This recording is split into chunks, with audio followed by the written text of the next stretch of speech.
Will it be possible for America to switch to public mass transit? Cities and suburbs in every state, red or blue, are jam-packed with traffic, which is bad for the environment, mental health, and overall productivity. COVID showed that driving is much more manageable and pleasant for people if the roads generally only have people who actually need to be in person for work or have to drive due to accessibility issues. Yet 2 years later, everyone is back to driving.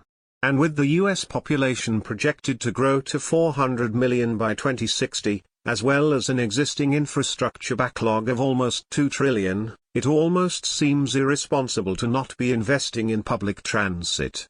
Even in Biden's IRA, most of the transportation funding goes to building roadways.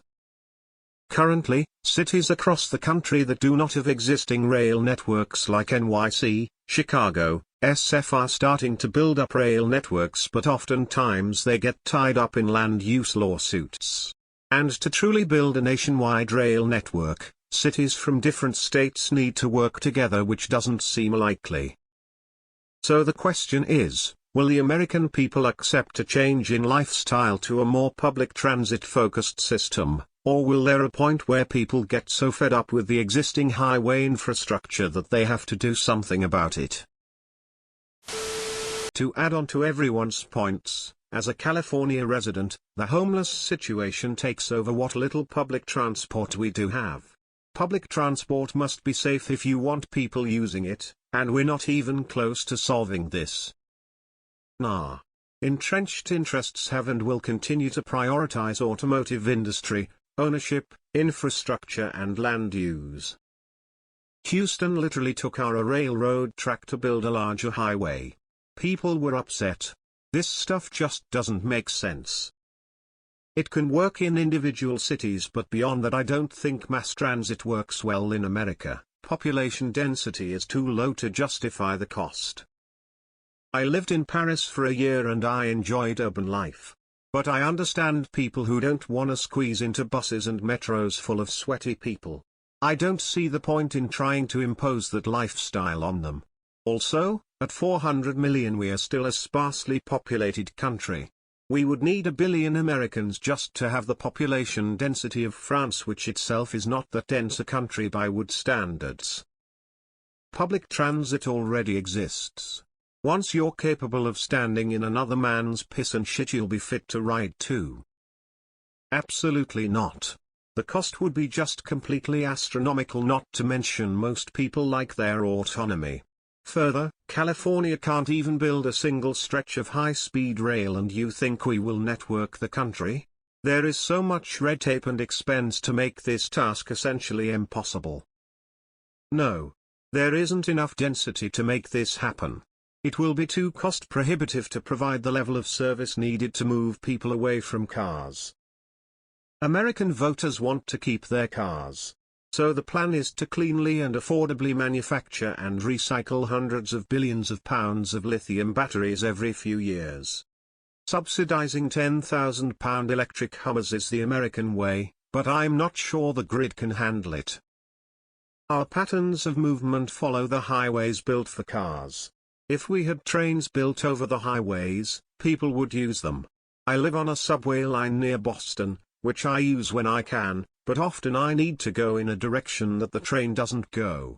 Cars are here to stay. Make them electric, improve public transport, bike more, and it will be fine. Getting rid of parking does not make people use the train. It just adds to the number of cars driving around and around looking for parking. I've had a time of my life where I was dependent on public transit. I never want to go back to that. Having your own car is life-changing. No, people would not be on board with depending on public transit.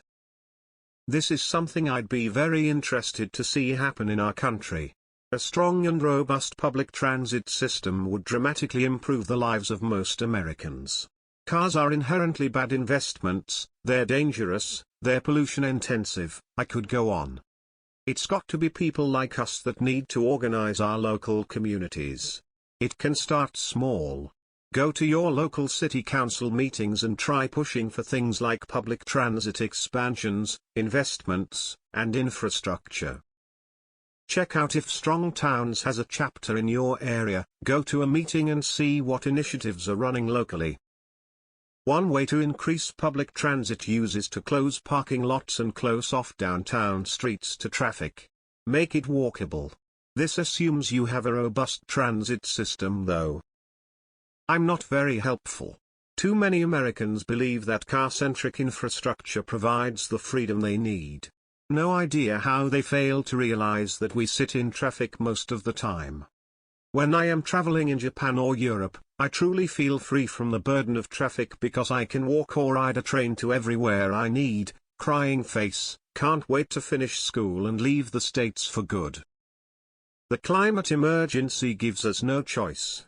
We must drastically reduce our addiction to cars and to the emissions-intensive, sprawling communities that cars create, and we must do it within 2 or 3 decades. Full stop. Yes, but it'll be a slow and painful process. Namely, the boomer generation who knows nothing but suburbia and NIMBYism needs to die off before we can do notable progress in this regard. Younger generations, particularly Gen Z, seem to be much more pro-transit. Also gotta fix the homeless problem so that people feel the transit is safe. In my humble opinion, America should invest in 5 high-speed lines to start with. I'm talking the whole of the USA as a national project. 1 up each coast, not on the coast, and 3 running across the country, roughly top, middle and bottom.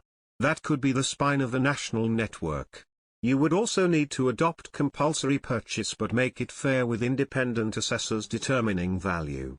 Here in the UK, the new HS2 will run an average of 210 miles per hour with a top speed of 250 miles per hour.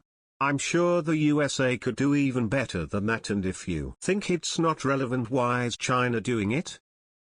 The main challenge is that the two-party system and PACs ensure that there is zero overlap between what the public wants and what is passed in Congress. Nothing will ever improve as long as FPTP is in force. I live in the Republican gerrymandered state of Florida. What is this mass transit you speak of? No. Americans are intrinsically repulsed by doing anything that will benefit anyone else. That's the paradox. We're too dumb and selfish as a society to ever make any meaningful effort into improving the lot of the people who live here that aren't insanely wealthy or a corporation. Public transit will never be viable in the States. We're too greedy and dumb. The only thing that will destroy car slavery in the world is a collapse of affordability, and the governments around the world will subsidize car slavery forever out of fear. Cars are the most powerful and destructive drug ever perpetrated on the planet, and they will destroy it. They already have to a large degree if you take in the sum total of their costs, which few people ever have because they're too busy getting their fix behind the wheel. There has to be a reliable system for there to be mass transit. It works in a city due to congestion. But in suburbs there needs to be buses, for example, that people don't have to wait too long for the next one, and they can easily connect to the next one in order to get to and from work. I used my coal buses back in the day before I had a car and had a short commute to and from a summer job or to the local community college, but it took a while and had to change to buses. Then in a weekend the buses didn't always operate, let alone after a certain time in order to get back home. Here in Atlanta, our public transit system was built and continues to be portrayed out of racism. There is still no state funding and there hasn't been any expansion since 2000. My county is debating whether to put a transit referendum on the ballot for the 2024 election, and we're already hearing those opposed claiming that we're a sleepy suburb. We don't want to be urbanized, even though urbanization has long been happening. Furthermore, GDOT prioritizes roads over transit with their just one more lane stance. It'll take a huge generation change because we get more mass transit.